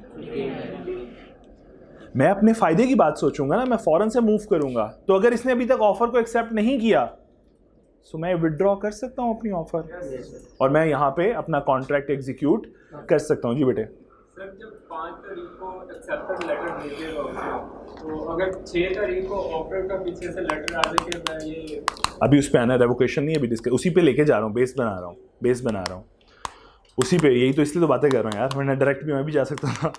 मैं ये टाइम लाइन ही सिखाने लगा ना कि इसमें रिवोक करना हो तो टाइम लाइन क्या है हमारे पास। अच्छा, हम जो सारी बातें पढ़ रहे हैं, हम लोग अपनी ऑफर को विड्रॉ करना चाहते हैं तो हम उसके हवाले से टाइम लाइन सीखना चाह रहे हैं। अच्छा, एक ऑफर अगर अपना माइंड चेंज कर सकता है तो एक एक्सेप्टर भी तो अपना माइंड चेंज कर सकता है, ठीक है। लेकिन अब उसका एक टाइम फ्रेम है। टाइम फ्रेम कैसे, ज़रा पहले समझ लेते हैं, फिर आज इसको मॉडर्न टेक्नोलॉजी के साथ ज़रा फिट करने की कोशिश करेंगे। देखो बेटा, लॉ की नज़र में यहाँ से ऑफर चली, ऑफर कंप्लीट हो गई उसकी communication when it comes into the knowledge of Mariam. अब IK का अभी उसने रिप्लाई कब कर रही है? 5 तारीख को। इसका मतलब IK के पास ये ऑप्शन मौजूद है कि अगर वो अपनी ऑफर को विड्रॉ करना चाहता है, वो बैकफुट करना चाहता है या कैंसिल करना चाहता है, तो उसके पास टाइम फ्रेम है कि वो यहां से लेकर जब तक लेटर बॉक्स में नहीं डल गया तब तक अपनी ऑफर को विड्रॉ कर सकता है। तो एक्सेप्ट कहाँ हुई? यही तो टाइम फ्रेम मिल रहा है पोस्टल सिस्टम के अंदर। पोस्टल सिस्टम है ना, अभी एक्सेप्टेंस लेटर बॉक्स में नहीं डला, आपने बेशक दिल ही में हाँ कर दी हो, घर वालों ने अभी कम्युनिकेट नहीं किया। समझाना चाह रहा हूं कि टाइम फ्रेम है बेटी, टाइम फ्रेम है ना, तो टाइम फ्रेम के अंदर लिबर्टी क्यों आ रही है या इतनी कुशन क्यों मिल रहा है? इस पोस्टल सिस्टम की वजह से। आज ईमेल में आपको ये सिस्टम ऑफर मिलेगी नहीं, यही तो समझाना चाह रहा था कि आपके सिस्टम में इसे फिट नहीं करेंगे हम, इसे वही सुस्त पोस्टल सिस्टम जिसमें वो पोस्ट ऑफिस वाले ने 2 दिन लगाने हैं आपका लेटर पहुंचाने में, तो हमारे पास वो 2 दिन का कुशन भी हमें मिल रहा है, यही समझाना चाह रहा हूँ। सो इनफैक्ट इमरान खान के पास ऑप्शन आ गई कि वो अगर अपनी ऑफर विड्रॉ करना चाहता है तो इस 5 तारीख से पहले, यानी जब तक एक्सेप्टेंस लेटर बॉक्स में नहीं पोस्ट हुआ उससे पहले अपनी ऑफर विड्रॉ कर ले। इसका मतलब ये हुआ, मैं ये कहना चाह रहा हूँ कि जब तक एक्सेप्टेंस अगेंस्ट प्रपोजल कंप्लीट नहीं होती उससे पहले ऑफर विड्रॉ की जा सकती है। ये बात समझ आई? देखो एक्सेप्टेंस अगेंस्ट प्रपोजल कब कंप्लीट हो रही है? When acceptance letter posted in letter box. ऐसा ही है, मैंने यही समझाया। और वो कौन सी डेट बन रही है? 5 जनवरी 1885। तो इसका मतलब है आईके के पास कब तक ऑप्शन है ऑफर विड्रॉ करने की? यहीं तक है ना। इसका मतलब क्या पता है कि 5 तक होगा। 5 7 तक। देखो burden of proof is something else, फिर कह रहा हूँ burden of proof is something else. ये प्रूफ करना कि मेरा रेवोकेशन या मेरा विड्रॉल तुम्हारी ऑफर एक्सेप्ट करने से या लेटर बॉक्स में डलने से पहले आ चुका था, तो वो एक अलग चीज़ है। और ये प्रूफ कैसे होगा? पोस्टल वाले जब तुम जाके लेटर बॉक्स में पोस्ट करोगे वो तुम्हें एक रसीद देते हैं जिस पर वो डेट लिखते हैं। बात समझ आई? तो it would be an evidence for IK as well कि वो कहेगा जाओ पोस्ट ऑफिस वालों से रसीद चेक कर लो इन्होंने कब लेटर में डाला, लेटर पोस्ट डाला। बात समझ आ रही है? वो ऑफर को ऑफर पोस्ट की, 3 को रिसीव हो गई, फिर 5 को वो पोस्ट करनी है, तो आईके को तो नहीं पता ना कि वो 5 नहीं पता, ब्लाइंडली कह रहा है। लेकिन जब प्रूफ करने की बात आएगी तो आईके विन कर सकता है ना कि वो मैंने विड्रॉल पहले कर दी थी जी। या सपोज 3 तारीख को लेटर पहुंचे, पीछे से आईके साहब एक फ़ोन टकाएं, एक फ़ोन करें, वो डायल वाला जो फ़ोन होता था, जनाब ऑफ़र कैंसिल, आपके पास एक लेटर आ रहा है लेकिन ऑफ़र कैंसिल समझें। तो अगर इस काम से पहले ऑफ़र कैंसिल हो गई है तो मतलब ऑफरर के पास ये राइट मौजूद था। सर अगर 6 को के जो है, अगर मरीम के पास आ जाए कि रिजेक्शन हो गई है, ऑफर नहीं है, किस तारीख को? मतलब अगर आईके के पास अभी 7 को लेटर नहीं गया एक्सेप्टेंस का, ठीक है, 6 को मरियम को रिसीव हो गया है कि उसने, अगर मैं ये बताना चाह रहा हूँ, अगर मरियम एक्सेप्टेंस, अभी हम ईमानदार लोगों की बात करें, अगर मरियम 5 तारीख को एक्सेप्टेंस लेटर पोस्ट कर देती है और 6 तारीख को उसे पता चलता है कि आईके ऑफर रिवोक कर रहा है, तो वो रेवोकेशन अब नहीं हो पाएगी क्योंकि एक्सेप्टेंस अगेंस्ट प्रपोजर कंप्लीट हो चुकी। Now the proposer can not withdraw the offer. ये कम्युनिकेशन में क्या नहीं आएगा? कौन है बच्चा, कौन पूछ रहा है? और बेटे बात समझ आइए, बेटी का क्वेश्चन का आंसर देते हुए चलो मैं अभी इसको कंप्लीट कर लूँ एक दफ़ा, फिर आपके सारों के क्वेश्चन ले लेता हूँ। अच्छा, एक्सेप्टेंस अगेंस्ट प्रपोजल कब कंप्लीट हो रही है? जब लेटर पोस्ट हो गया लेटर बॉक्स के अंदर। और एक्सेप्टेंस अगेंस्ट एक्सेप्टर कब कंप्लीट हो रही है? जब letter finally reaches to IK offerer. ऐसा ही है जी? दैट डेट कौन सी है जी? 7 1885। इसका मतलब ये हुआ, अब लॉ हमें ये समझा रहा है कि आप ऑफर विड्रॉ करना चाहते हो तो ये टाइम जोन है। कहां से? जब से टाइम स्टार्ट हुआ है टिल द डेट जब तक लेटर बॉक्स में पोस्ट नहीं हुआ। इसका मतलब है एक्सेप्टेंस अगेंस्ट प्रपोजर की डेट तक एक ऑफरर जो है कैन रिवोक एन ऑफर। यानी यूं कहूं 5 तारीख तक आईके चाहे तो अपनी ऑफर को रिवोक कर सकता है। जी बेटे। सर ये 5 तारीख को हमें मतलब लाइक उसे पता है ना मरियम को, मैं 5 तारीख में 6 तारीख को जब भी ठीक है, ठीक। सर देखो लड़ाई कब स्टार्ट होनी है? सुन लो, आपकी ये प्रॉब्लम रिजॉल्व हो जाएगी। लड़ाई कब स्टार्ट होनी है? आईके ने कहना है मैंने अपनी ऑफर विड्रॉ कर ली, और मरियम ने कहना है इसने ब्रीच किया कॉन्ट्रैक्ट, राइट? कोर्ट के पास केस जाना है, मरियम ने कहना है आईके ने डिफॉल्ट किया है, was a binding contract and IK has breach the contract, right? और आईके का क्लेम होना है, आईके का क्या स्टैंस होना है कि जनाब I have actually withdraw my offer, ठीक? अब बात आएगी प्रूफ की, तो प्रूफ में देखा जाएगा कि क्या ये offer before acceptance against proposer, क्या ये withdrawal before acceptance against proposer पहुंच चुकी थी कि नहीं पहुंच चुकी थी? देखो फैसला समझ आ रहा है, केस समझ आया, फैसले की तरफ आ रहे हैं। फैसले में देखे जा रहे हैं एविडेंस। एविडेंस क्या मिलेगा? मरियम एविडेंस देगी, ये देखें जी मैंने लेटर बॉक्स में 5 तारीख को एक्सेप्टेंस लेटर पोस्ट कर दिया था, ठीक है? और इमरान खान का जब मुझे लेटर रिसीव हुआ है उसकी डेट देखें, ये 6 तारीख है, तो इसका मतलब है किसका स्टैंस गलत है? आईके का। तो कोर्ट किसके हक में फैसला देगा? क्या फैसला देगा कि ये कि मरियम जीत गई जी कि कॉन्ट्रैक्ट वैलिड कॉन्ट्रैक्ट है, क्योंकि एक्सेप्टेंस पहले जा चुकी, एक्सेप्टेंस अगेंस्ट प्रपोजर कंप्लीट हो चुकी थी बिफोर दैट कि आईके का विड्रॉल मेरे तक पहुंचता।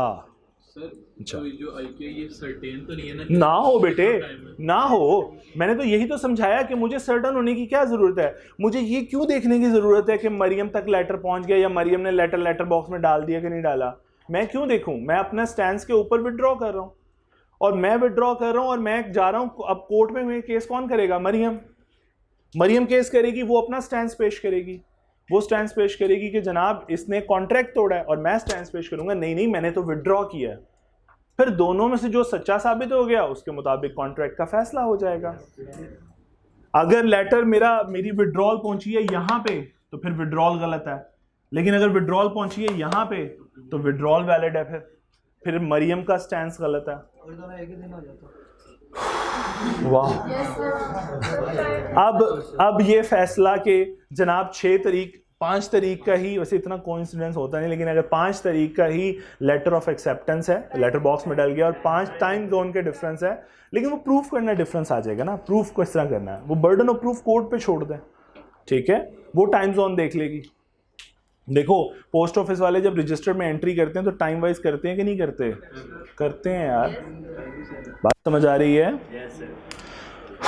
चलो जी, सो प्लीज अब एक्सेप्ट हुआ, समझ आ गई यहाँ तक बात? तो मुझे अच्छा, मैं अभी तक ये समय आप लोग परेशान थे कि आईके को कैसे पता कि लेटर नहीं, क्यों उसे क्या पता भाई? उसे क्यों पता करना है ऑफर रिवोक करने से पहले? ठीक है, नहीं तो उसे ये क्यों पता करना है कि लेटर बॉक्स में डल गया कि नहीं? वो देख लेगा बाद में। उसने तो अपनी तरफ से ऑफर रिवोक कर दिया और वो कॉन्ट्रैक्ट परफॉर्म नहीं करेगा। हाँ बोला था बात है, मरियम कोर्ट में चली जाएगी और जाके केस फाइल कर देगी। डन?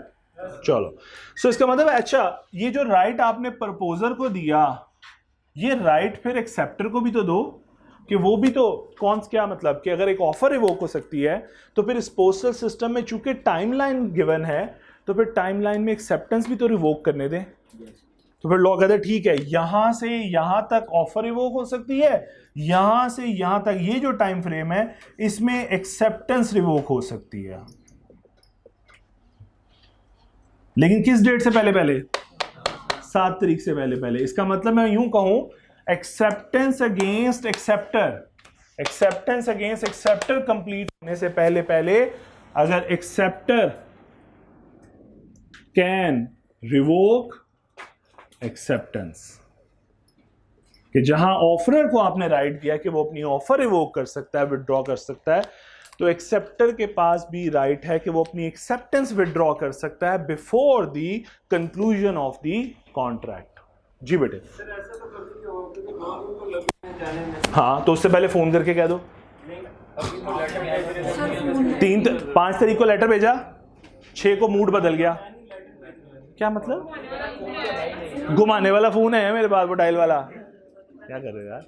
देखो ये बात तो दुरुस्त है कि अगर मैं अभी मैंने रेवोकेशन लेटर की बात नहीं की, क्योंकि अगर मैं पोस्टल सिस्टम का ही सहारा लूंगा रेवोकेशन भेजने के लिए तो जाहिर बात है अगर 2 दिन इसको लगते तो उसको भी 2 दिन लग रहे हैं, रेवोकेशन बाद में ही पहुंचेगी। तो इसका मतलब मुझे mode of communication fast use करना पड़ेगा एज कंपेयर टू जिसके थ्रू मैंने एक्सेप्टेंस भेजी है। और समझ पाए हो कि नहीं? पता नहीं कहाँ खोए हुए हो। सपोज देखो ना, मरियम को प्लीज देखो, यहाँ पे मरियम ने 5 तारीख को एक्सेप्टेंस भेजी, 6 तारीख को बिलावल से ऑफर आ गई, तो she wants to withdraw the acceptance and she can do that as per the law.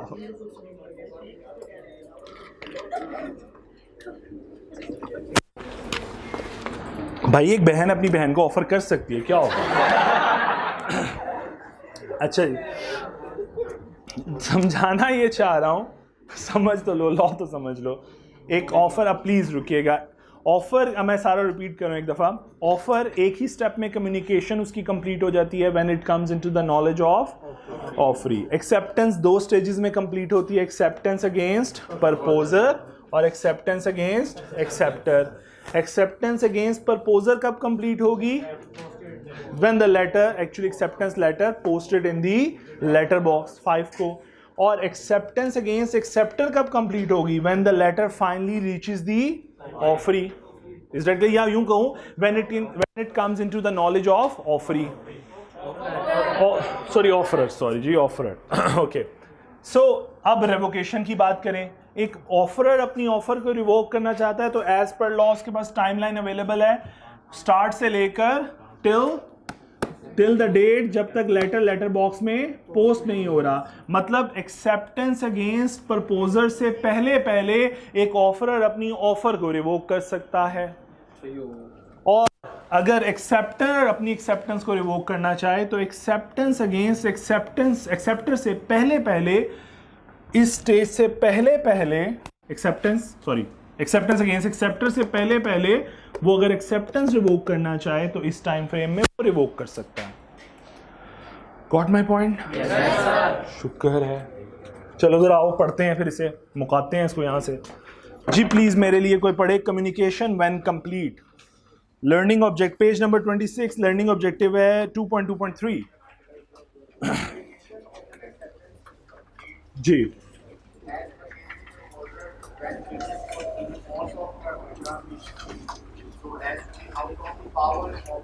जी मैंने इसको क्या कहा? लेटर बॉक्स में पोस्ट हो जाए, ठीक है। तो when it is in the put in the course of transmission, उसने लेटर बॉक्स में डाल दिया, ट्रांसमिट कर दिया। जी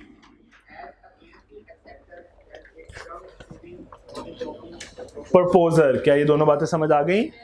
चलो प्लीज एग्जांपल 29 पढ़ो फिर।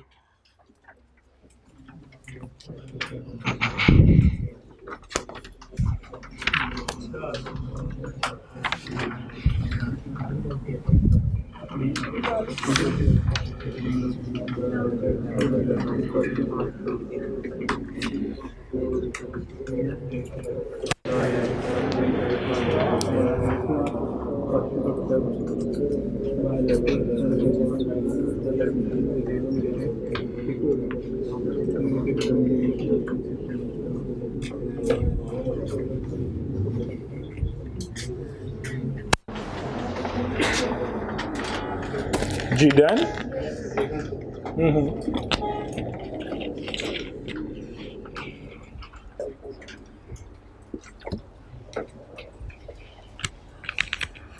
जी डन। कोई एग्जाम्पल में प्रॉब्लम?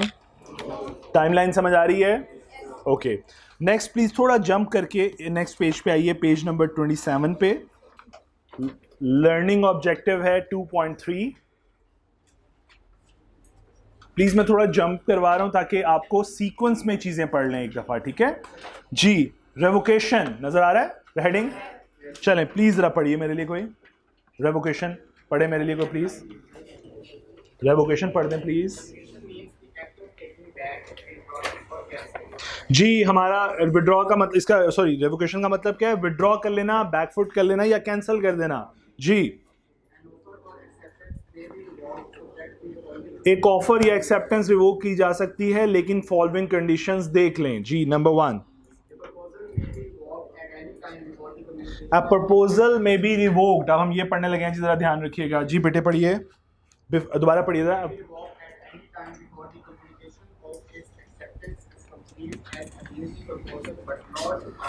जी, एज अगेंस्ट प्रपोजर कंप्लीट होने से पहले पहले एक ऑफरर अपनी ऑफर को विड्रॉ कर सकता है, बट इसके बाद नहीं।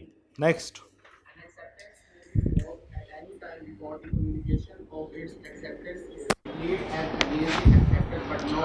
जी, और इस डेट से पहले पहले एक एक्सेप्टर अपनी एक्सेप्टेंस को रिवोक कर सकता है, बट उसके बाद नहीं कर सकता। ये बात समझ आई? टाइमलाइन सबको समझ आ गई? चलो जरा एग्जांपल पढ़ो फिर 40।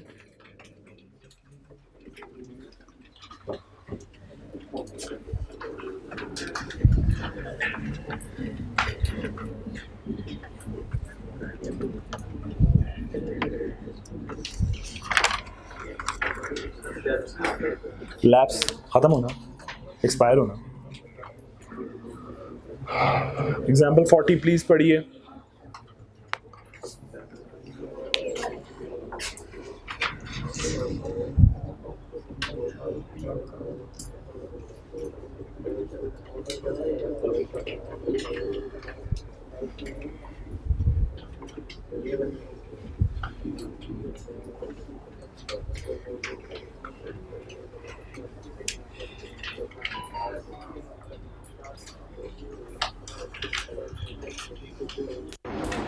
जी डन? ओके, कोई एग्जांपल में प्रॉब्लम किसी को? Okay, no issue. जी जी जी पूछो। वो मतलब कॉल करेगा आपको, पर ये है कि यानी कि वो एक्सेप्टर के ऊपर है ये, यानी कि क्यों? जिस तरह भी उसको कम्युनिकेट करते हैं कि मैं ये बिल्कुल ठीक। देखो, इस बेटे का क्वेश्चन है कि रेवोकेशन अगर ऑफर रिवोक कर रहा है एक ऑफरर, या एक एक्सेप्टर एक्सेप्टेंस रिवोक कर रहा है, तो फिर जिम्मेदारी उसी की है ना कि वो फास्टेस्ट कम्युनिकेशन मोड यूज़ करे as compare to the mode जिसके थ्रू उसने अपनी ऑफर या एक्सेप्टेंस भेजी है। देखो, ये तो बेवकूफ़ी होगी ना कि एक लेटर बॉक्स के थ्रू, एक लेटर पोस्ट ऑफिस के थ्रू एक लेटर भेजा जिसने 2 दिन लगाने हैं, और अचानक से याद आया 2 तारीख को नहीं रिवोक कर देता हूँ, और फिर लेटर बॉक्स में डाल दिया। तो डेफिनेट बात है अगर इसको 2 दिन लग रहे हैं तो उसको भी अगले 2 दिन लगने हैं, और इस काम के बाद ही शायद लेटर पहुंच रहा होगा। मेरी बात समझ आ रही? तो फिर बेटर वे क्या है? फास्टेस्ट कम्युनिकेशन मोड इस्तेमाल करो, सेल फोन का, सॉरी वो डायल फोन जो भी है। चलो, मेरी बात समझ आई है? अच्छा, अभी एक और छोटी सी चीज़ समझ लो लास्ट, उसके बाद अगला पॉइंट भी पढ़ लेते हैं यहीं से। ये चैप्टर ऑलमोस्ट इस तरह कंप्लीट हो जाएगा, सिर्फ कंडीशन रह गई एक्सेप्टेंस की। अगर आप गौर करो तो अभी तक हमने पढ़ा कि ऑफर की कम्युनिकेशन एक स्टेप में हो जाती है। क्या होती है? When it come in the knowledge of the offeree.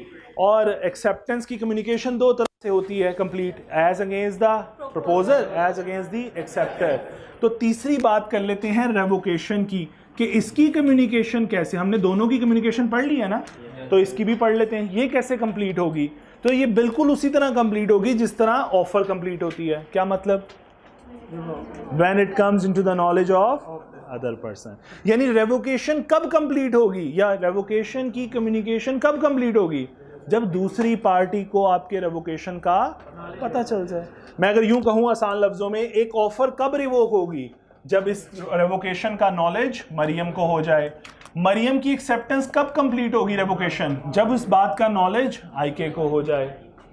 When it comes into the knowledge of like an offer, like an principle वही है क्या? like an offer, कि भाई अगली पार्टी को पता चल गया तो समझ लो रेवोकेशन कंप्लीट, रेवोकेशन की कम्युनिकेशन कंप्लीट होगी। जी बेटे।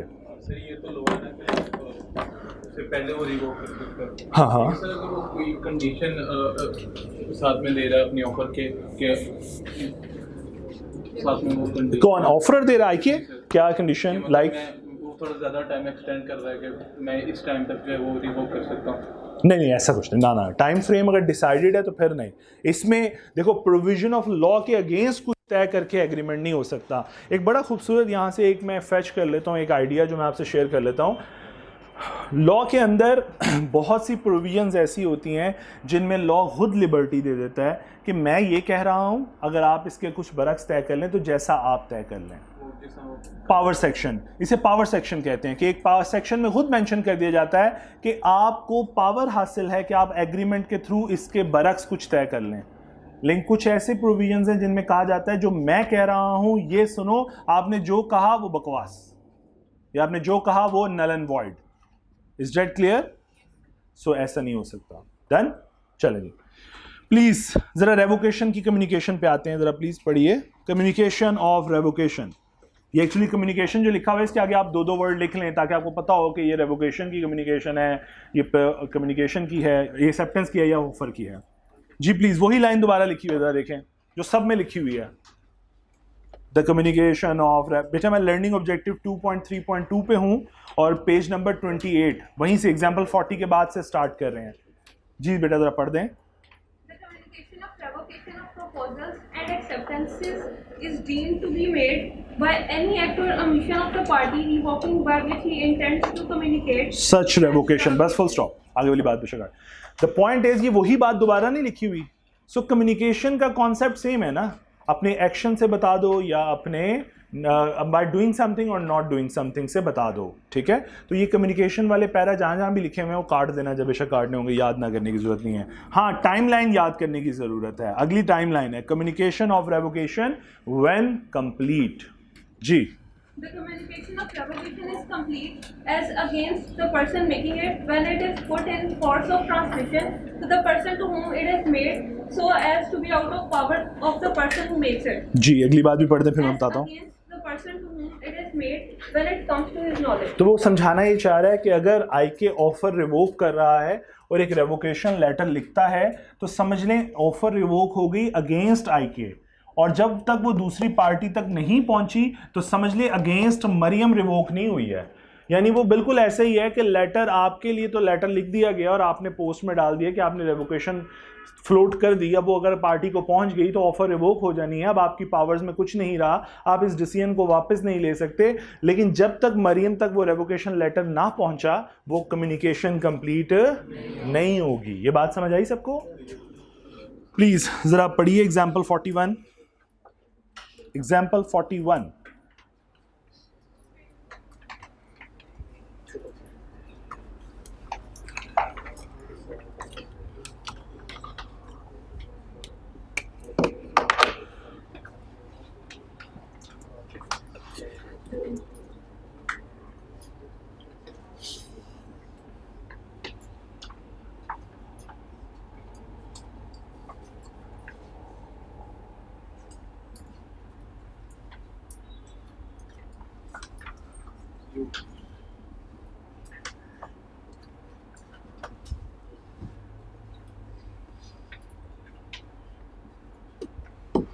जी डन? अच्छा जी प्लीज एग्जाम्पल 41 के बाद एक छोटा सा काम कीजिए। पहले प्रैक्टिस क्वेश्चन 1 नजर आ रहा है आपको? प्रैक्टिस क्वेश्चन 1 जो है, नहीं जो बुक में आपको नजर आ रहा है प्रैक्टिस क्वेश्चन, ये पास पेपर्स के क्वेश्चंस हैं। मैं इसके साथ मेंशन कर रहा हूँ पास पेपर, प्लीज मेंशन कर लें आप लोग साथ साथ। प्रैक्टिस क्वेश्चन 1 जो है बल्कि मैं एक कोशिश करता हूँ, जस्ट अ मिनट रुकिए।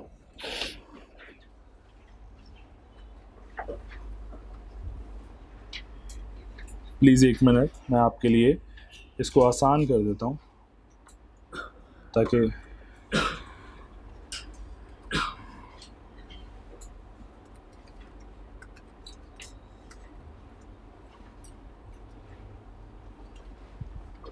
नहीं जी मैंने इसको यहाँ पे मेंशन कर देता हूँ, आप यहाँ से देख देख के लिखते जाएं प्लीज़।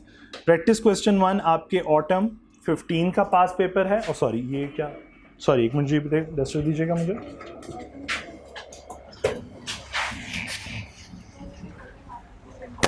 बेटा मैंने नाम के साथ ये लिखा है नंबर्स। ऑटम 2015 का पास पेपर है practice question 1। Question number 3B part name number लिखा हुआ है, ठीक है, प्लीज नोट कर लीजिए ताकि मैं एक एक करके फिर करवाता रहूंगा इसको।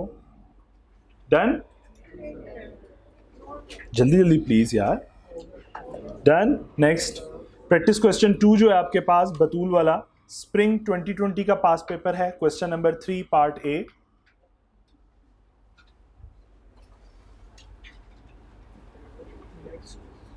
नेक्स्ट प्रैक्टिस क्वेश्चन 3 है स्प्रिंग 2016 का क्वेश्चन नंबर 3 पार्ट बी।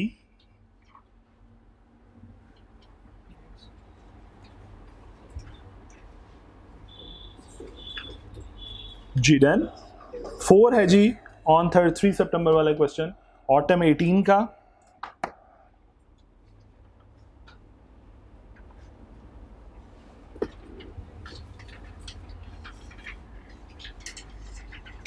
जी done. Then next practice question 5 spring 19 का। Spring 19 question number 1B।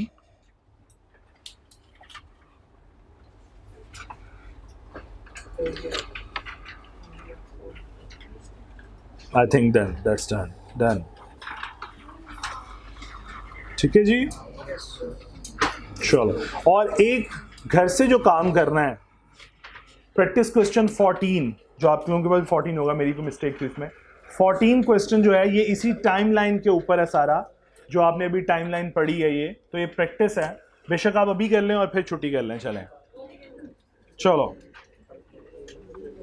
Practice question 14 करें solve.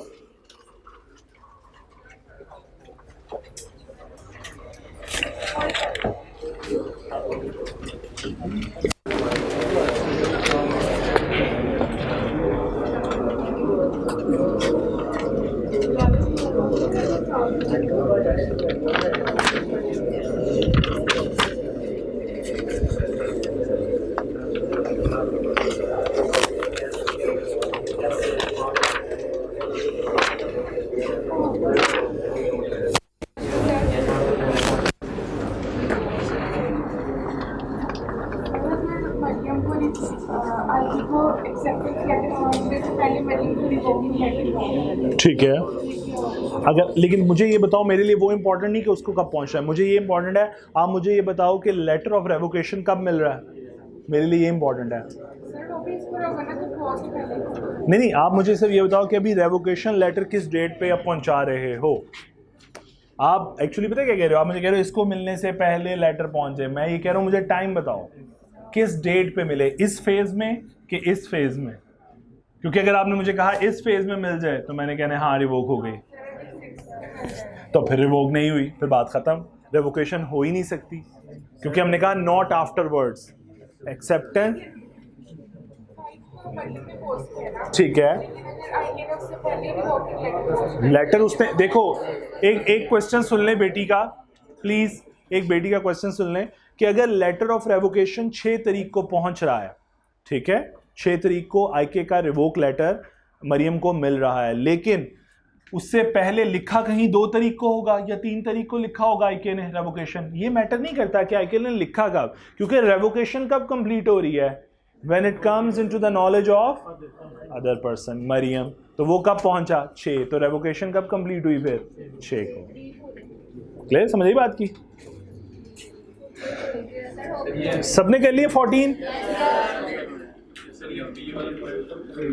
When is the communication of acceptance complete as against the offerer? Offerer के against कब होगी? Against offerer. When the letter is actually in transmission. किसकी वजह से, क्या मतलब? हाँ, किधर कौन सी चीज़ लेट पहुंचे? हाँ, क्या रिवोक लेटर? हाँ, एक्सीडेंटल ओमिशन को इसके साथ क्यों लिंक कर रहे हो? एक्सीडेंटल ओमिशन है, पहुंचा तो लेट ही ना, बात खत्म, एप्लीकेशन तो लेट ही हुई ना। अच्छा जी, प्लीज एक छोटा सा काम, प्लीज एक छोटा सा काम, आपका प्रैक्टिस क्वेश्चन नंबर 4 है पास पेपर का, जो भी मैंने लिखवाया, प्रैक्टिस क्वेश्चन 4 पास पेपर का, ऑटम 18 जिस तरह आपने लिखा है, ये होमवर्क है, घर से करके आना है। कैसे करना है कुछ नहीं बताया, कल करना फिर बताऊंगा। ऑन 3 सितंबर 2018 सलीम ऑफर्ड, ठीक है, तो ये होमवर्क है जी पहला। डन। अल्लाह ताला आप सबको आसानी अता फरमाए।